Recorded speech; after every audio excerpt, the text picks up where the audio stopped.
Whispers in the dark, the night I wasn't alone. Tell Late Night Story. Presented by DTC, the place of the brave. You think you know fear?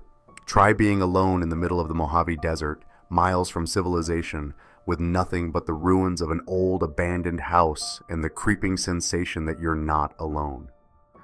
I was just a teenager taking a summer demolition job. Easy money, right? But when the sun went down, the silence of the desert wasn't empty. It was alive. Whispers in the wind, footsteps in the dark, shadows that moved when they shouldn't. Maybe it was just my imagination, or maybe something was watching me. This is my story, a night I will never forget. Welcome to DTC, the place of the brave, where we explore the unexplained, the terrifying, and the stories that will keep you up at night. If you think you're brave enough, keep listening, but don't turn off the lights, because once the darkness settles in, you never know what's watching. I Skull. Stretched out endlessly before me, an unforgiving sea of sand, rock, and heat waves that blurred the horizon. It was supposed to be just another day of work, another paycheck to put toward my car fund. As a teenager, I had taken a summer construction job, mostly handling demolition work, tearing down old buildings to make way for new ones. It wasn't glamorous, but it paid well enough. That morning, my boss drove me deep into the desert, farther than I had ever gone before. There were no roads out here, no towns, no gas stations, just the occasional dirt path winding through the dunes and scrub. Eventually, we arrived at our destination, a lonely, crumbling house in the middle of nowhere. The structure looked like it had been abandoned for decades. Its walls were cracked and sun-bleached, the windows shattered, the roof sagging under years of neglect. A rusted windmill creaked in the distance, and an old, half-buried fence stretched into the sand like the skeleton of something long dead. My boss pulled the truck to a stop, handed me a sledgehammer, and gave me simple instructions. Tear it down. I'll be back by sunset. Then, without another word, he drove off, leaving me alone in the silence of the desert. I took a deep breath and surveyed my surroundings. The air was dry and still, save for the occasional gust of wind that whistled through the broken boards, making them groan as if the house itself was breathing. There was no electricity, no running water, just dust, heat, and an unsettling emptiness. At first, I didn't mind the isolation. It was just another job. But as I walked toward the front door, sledgehammer in hand, a strange feeling settled over me, an unease I couldn't quite explain. Something about this place didn't feel right. If you love spine-chilling stories, mysterious encounters, and tales that make you question what's real, you're in the right place. Subscribe to DTC, the place of the brave, and become part of a community that dares to explore the unexplained. Like this video if you enjoy real horror experiences and stories that keep you up at night. Turn on notifications so you never miss a terrifying new story, because trust me, some things are best heard before the lights go out. Are you brave enough to keep listening? Hit subscribe and find out. As the hours passed, I worked steadily, swinging the sledgehammer again and again, breaking apart the fragile bones of the abandoned house. The dry wood splintered easily, and dust filled the air, coating my skin in a fine, gritty layer. The rhythmic pounding of my hammer was the only sound for miles, aside from the occasional whistle of the wind through the broken walls. I lost myself in the work, pushing aside the eerie silence that surrounded me. Every now and then I would stop, wipe the sweat from my forehead, and glance around the endless desert. Nothing but emptiness. The Mojave stretched in every direction, a vast, unbroken wasteland of sand and rock, with no sign of life. No towns, no roads, no distant headlights, just me and this crumbling house in the middle of nowhere. By the time I had finished most of the demolition, the sun had begun to sink behind the distant hills. The sky shifted from orange to deep red, then to a dusky purple that bled into the horizon. I checked my watch. My boss was supposed to be back by now, but there was no sign of him. I tried to shake off the first twinges of unease. Maybe he was running late. Maybe he had stopped for gas or lost track of time. It wasn't the first time he had left me waiting after a job. I sat down on the remains of a broken wall, my sledgehammer resting beside me. The desert was utterly still. I pulled my phone from my pocket, already knowing what I would see. No signal. Not that it mattered, I had been careless and forgotten to charge it before coming. The battery was down to 5%, the screen dim as it struggled to stay alive. I glanced at the horizon one more time. The last rays of sunlight faded, swallowed by the approaching night. The temperature dropped almost instantly, the heat of the day replaced by a sharp, biting cold. I hugged my arms to my chest, rubbing my skin for warmth. I was alone. Completely alone. At first, I told myself it wasn't a big deal. I had camped before. I could handle a few hours in the dark until my boss returned. But as the minutes dragged on, a strange feeling crept over me. The kind of feeling you get when someone is watching you, except there was no one here. Or at least, there shouldn't have been. I stood up, scanning the horizon again. The desert stretched endlessly in all directions, empty and silent. And yet, something felt different. The air seemed heavier, thicker somehow. The wind had stopped. Even the usual nighttime sounds, distant coyotes, the rustle of small desert creatures, were absent. I turned back to what remained of the house, my eyes adjusting to the dark. The broken walls stood like jagged teeth, casting long, crooked shadows in the moonlight. The inside of the house was pitch black. A single doorway gaped open, leading into what had once been a back room. And that was when I saw it. A shape, just a shadow at first, standing in the doorway. My breath caught in my throat. My mind scrambled for an explanation. Maybe it was just a trick of the light. Maybe the ruins of the house were playing tricks on me. But then it moved. A slow, deliberate step forward. Not a trick of the light, not my imagination. Something or someone was there. I grabbed my sledgehammer, my hands tightening around the wooden handle. My heartbeat thundered in my ears. "Hello?" My voice sounded too loud in the silence. It echoed through the empty house and out into the desert. No response. The figure stood still, just inside the doorway, as if waiting for something. I squinted, trying to make out details, but it was too dark. It was just a silhouette, taller than me, unmoving. Then, before I could do anything else, it turned and disappeared back into the shadows. A shiver ran down my spine. I took a step backward, my boots crunching against the dry ground. I wanted to tell myself it had been nothing, that my mind was playing tricks on me, that the isolation, the exhaustion, and the creeping unease had made me imagine something that wasn't there. But I knew better. I wasn't alone. For the next few minutes, I stood frozen, listening, straining my ears for any sound, any movement, but there was nothing, just the silence. Then suddenly a soft thump from inside the house. I clenched my jaw. I wasn't imagining this. Someone or something was in there. I had two choices. I could sit here, waiting for my boss to return, or I could start walking. The truck had taken the only road out, but I knew the direction we had come from. If I started moving now, I might be able to find my way back to civilization before the night got any colder. But walking meant crossing miles of desert in the dark. It meant leaving whatever shelter the house provided. Another thump. I tightened my grip on the sledgehammer and made my decision. I wasn't going to sit here and wait for something to come out of that house. I turned toward the open desert and started walking. At first, the silence was almost comforting.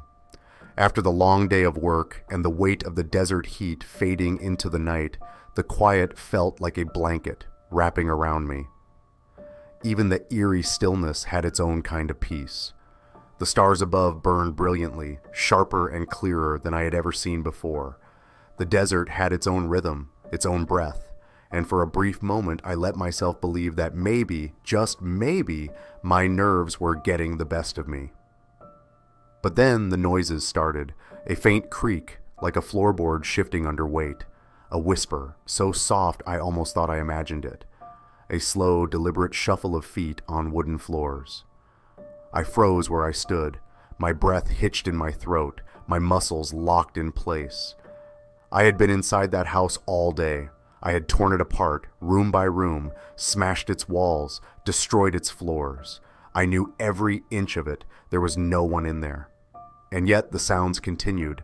Another creak, another whisper, a slow, dragging sound like something heavy being pulled across the floor.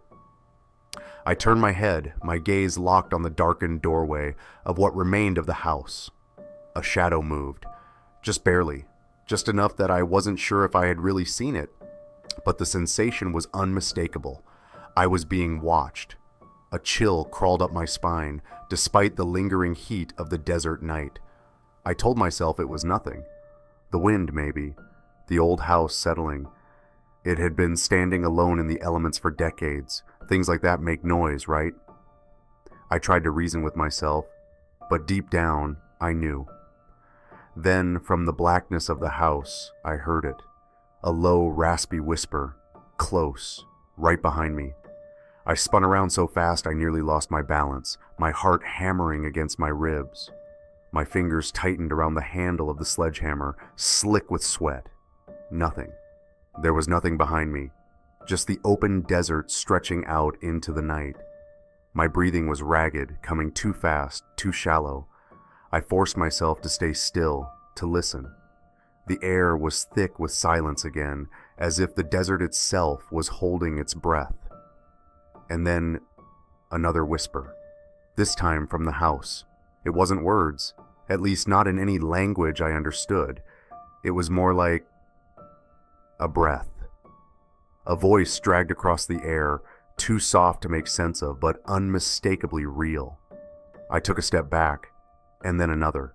My instincts screamed at me to run, but I felt paralyzed, as if moving too fast would somehow make things worse.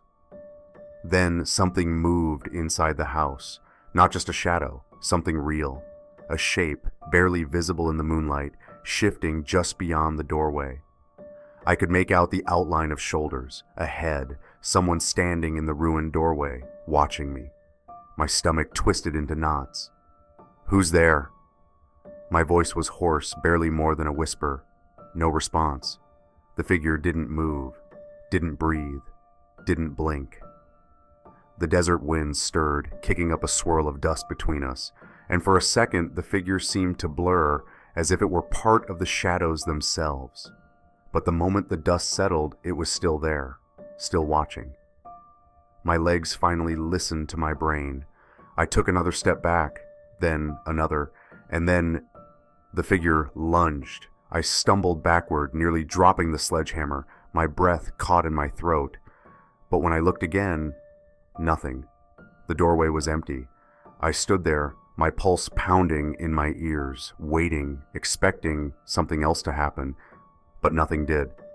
The house was silent again, as if nothing had ever been there, but I knew better. Something was there. I took another step back, then turned on my heel and started walking, not running, not yet, but walking fast, my legs stiff, my breath uneven. I had no idea how far I was from the nearest road, but I didn't care. I just knew I had to get away from that house. Then, behind me, footsteps.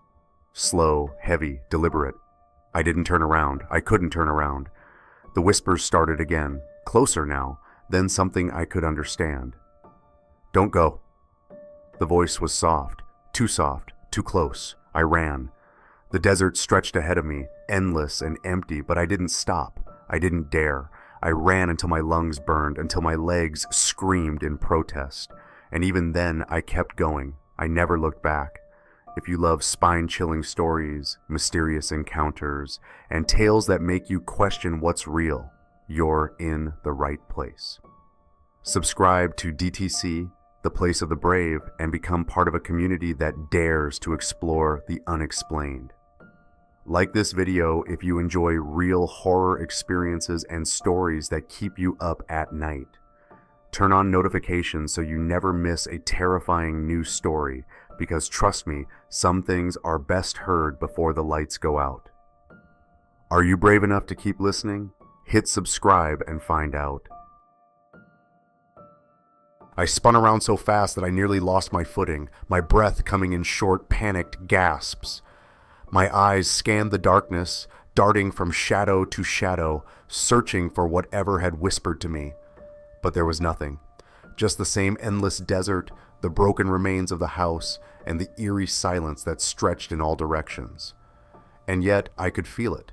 That unshakable sensation of being watched, of unseen eyes locked onto me. It pressed against my chest like a weight, heavy and suffocating. I tightened my grip on the sledgehammer, its rough wooden handle warm and slick from the sweat on my palms.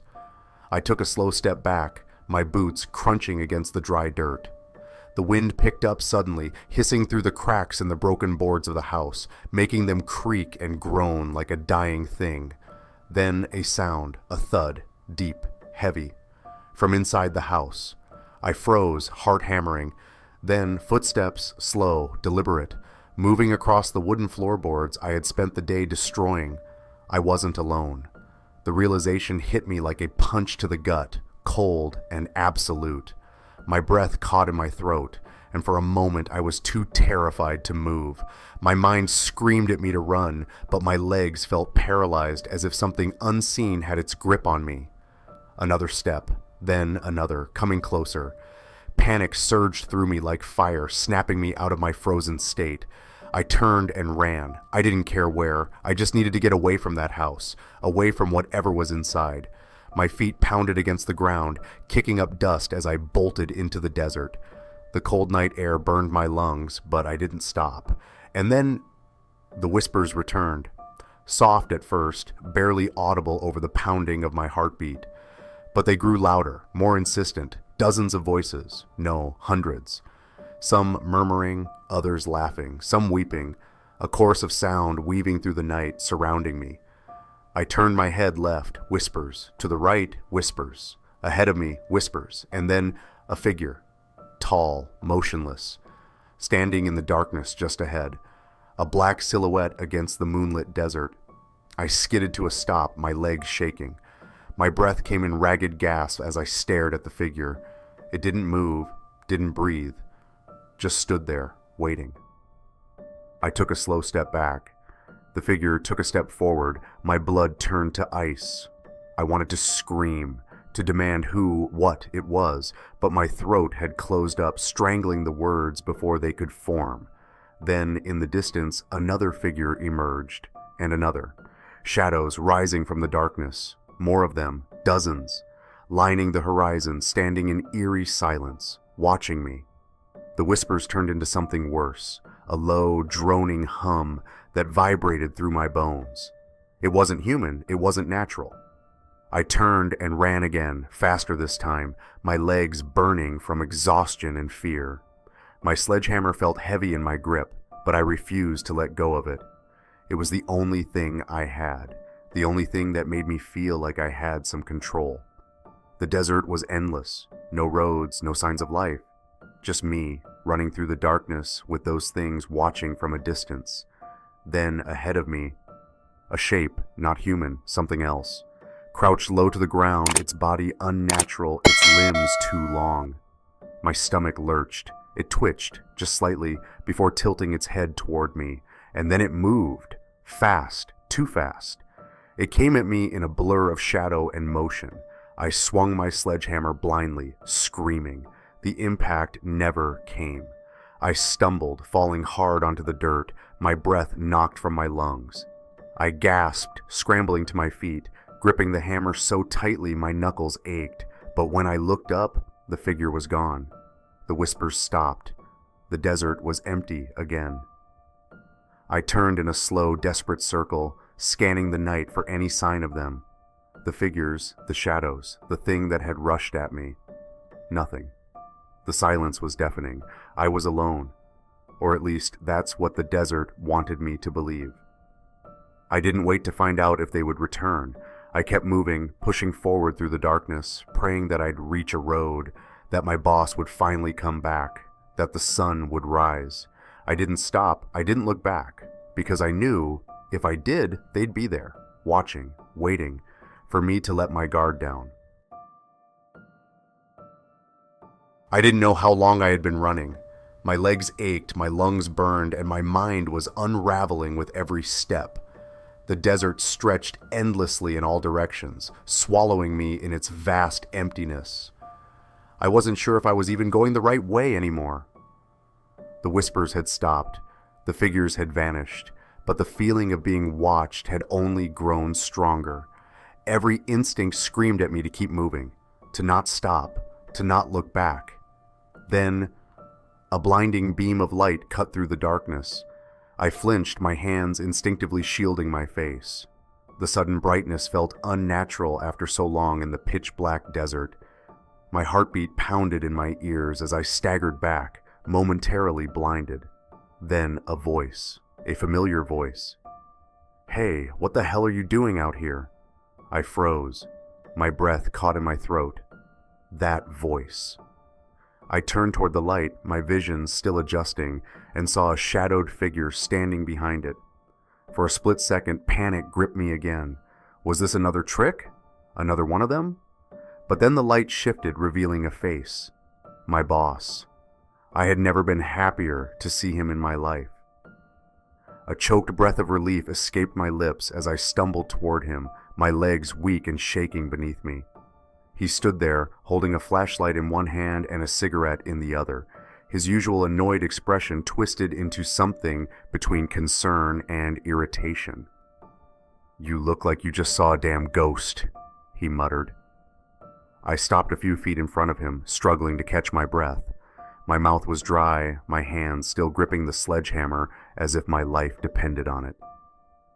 I thought I heard something," I managed to say, my voice hoarse and unsteady. He frowned, glancing past me toward the house. His flashlight beam followed his gaze, cutting across the ruins I had spent all day tearing down. The skeletal remains of the structure stood in eerie silence, exactly as they had before. Nothing moved, no figures, no shadows, no whispers, just an empty, abandoned house under the vast desert sky. My stomach twisted. "You sure you didn't just scare yourself, kid?" he asked, shaking his head. "Being alone out here at night can mess with your head." I didn't answer. I didn't trust myself to, because I knew what I had seen, what I had heard, and it hadn't been my imagination. He exhaled sharply, running a hand through his thinning hair. "Next time bring a flashlight," he muttered, turning back toward his truck. "Let's go. You're lucky I came back when I did. I almost left your ass out here for the night." I didn't argue. I didn't hesitate. I climbed into the truck as fast as I could, gripping the seatbelt with white-knuckled hands as he started the engine. The headlights cut through the darkness, revealing only miles of open desert ahead.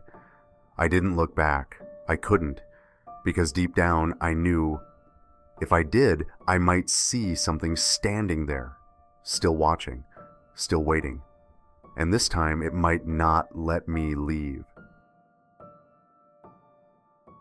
We drove in silence. The truck rumbled over the uneven dirt road, the headlights cutting through the endless darkness ahead. The desert stretched out on either side, a vast and empty nothingness. I gripped the seatbelt with both hands, my fingers still trembling, my pulse still pounding in my ears. I didn't look back. I couldn't look back, because I knew, deep in my bones, that if I turned around I might see something standing there, still watching, still waiting. For a long time, my boss didn't say a word. He just flicked his cigarette out the window and kept driving, his eyes fixed on the road ahead. I could still hear the whispering in my head, the soft, eerie voices that had surrounded me in the dark. I could still feel the eyes on me, even though the house was miles behind us now. Finally, he let out a grunt and glanced at me. "You gonna tell me what the hell happened back there?" I hesitated, my throat dry. What could I say? that I had seen something, that I had heard something, that I had felt something unnatural watching me from the shadows. He wouldn't believe me. Hell, I wasn't even sure if I believed me. "I don't know," I muttered, staring out the window. The desert looked different now, colder, more sinister. The same landscape that had felt vast and peaceful in the daylight now felt suffocating and endless in the dark. I heard things, saw things," he scoffed. "Yeah, that's what happens when you're out in the middle of nowhere all day. Heat messes with your head. Nighttime makes it worse." I wanted to believe that. I really did. But something deep inside me knew better. I sat back in my seat, still gripping the sledgehammer. I hadn't let go of it since I got into the truck. It was stupid. There was no reason to hold on to it now, but it made me feel safe. As if somehow it was the only thing keeping me from slipping back into whatever nightmare I had just escaped. The rest of the drive was quiet, except for the occasional rattle of the truck as we hit a bump in the road. My boss hummed to himself, completely unfazed, like this was just another ordinary night. Maybe for him it was, but not for me. I kept thinking about that house, about the way it had felt, like it had been waiting for something or someone. I thought about the shadow in the doorway, the figures on the horizon, the whispers. Had it all been in my head? Had I let fear get the best of me? Or had there really been something out there in the dark? Something ancient, something patient, something that had been watching me the entire time? I would never know for sure. But one thing was certain, I would never go back to that place. And I would never ever let myself be caught in the middle of nowhere, in the dark, unprepared again. Because out there, in the vast emptiness of the desert when the sun goes down, you never know what's watching. Fan Ket. By the time we reached town, the fear had dulled, replaced by exhaustion. My body ached from the demolition work, my muscles sore from running, but my mind was still trapped back in that desert, stuck in that moment when I knew, without a doubt, that I wasn't alone. My boss dropped me off at home, muttering something about being more careful next time. I barely heard him. I just nodded, gripping my sledgehammer as I climbed out of the truck. As he drove away, I stood there for a moment, staring at the empty streets, the streetlights casting long shadows on the pavement. Shadows. I shuddered and forced myself inside, locking the door behind me. That night, I didn't sleep. Every time I closed my eyes, I saw the figures in the distance. I heard the whispers, felt the presence behind me. I kept telling myself it was just my mind playing tricks, just exhaustion and paranoia from being alone in the desert too long. But deep down, I knew better. A week later, I quit the job. My boss wasn't happy, but I didn't care. I told him I had found something else, but the truth was, I never wanted to be out there again, never wanted to be alone in the middle of nowhere again. Because now I understood something that I hadn't before. Some places are empty for a reason, and some things that don't belong in the daylight, only wake up when the sun goes down. I never found out what I heard that night. Maybe it really was just my imagination. Maybe the wind and the shifting desert created illusions that played with my senses. Or maybe something was there, something still out there, waiting for the next poor soul to be left behind in the dark. Either way, I learned a lesson I'll never forget. Always bring a flashlight, always bring extra batteries, always be prepared, because once the light is gone, once you're alone with only the shadows and the silence, that's when you realize the truth. You were never alone to begin with.